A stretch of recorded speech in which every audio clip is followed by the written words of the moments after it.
દાતા ત્રિશુળિયા ઘાટ અકસ્માત જિલ્લા કલેક્ટરશ્રીએ સિવિલ હોસ્પિટલની મુલાકાત લઈ ઘાયલ મુસાફરોના ખબર અંતર લીધા. ઘાયલ મુસાફરોની સ્થિતિ સ્ટેબલ, સઘન સારવાર અર્થે આરોગ્યની ટીમ ખડે પગે તેમ કલેક્ટર શ્રી મિહિર પટેલે જણાવ્યું. બનાસકાંઠા સ્થિત દાતા ત્રિશુળિયા ઘાટ ખાતે સવારે બસમાં ભયંકર અકસ્માત સર્જાયો હતો.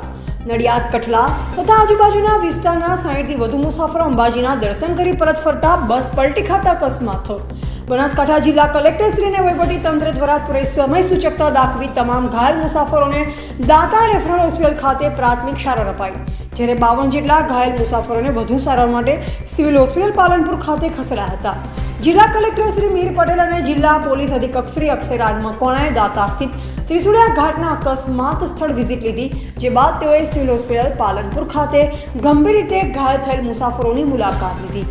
જિલ્લા કલેક્ટરશ્રીએ સિવિલ હોસ્પિટલની મુલાકાત લઈ ગંભીર અકસ્માત બાબતે સમગ્ર સ્થિતિનો તાગ મેળવ્યો. તેમણે ઘાયલ લોકોને રૂબરૂ મળી તેમના ખબર અંતર પૂછ્યા. આ તકે જિલ્લા કલેક્ટરશ્રીએ જણાવ્યું કે તમામ ઘાયલ મુસાફરોની સ્થિતિ અત્યારે સ્ટેબલ છે. પાલનપુર સિવિલ હોસ્પિટલ ખાતે ઘાયલોને સઘન સારવાર અર્થે આરોગ્યની ટીમ ખડે પગે છે. અકસ્માતમાં 2 પુરુષ, 1 બાળક, કુલ મળી 3 લોકોના નિધન થયા છે. અકસ્માત અંગે પોલીસ તપાસ ચાલી રહી છે. અહેવાલ નૈનાબેન પરમાર, પાલનપુર, બનાસકાંઠા.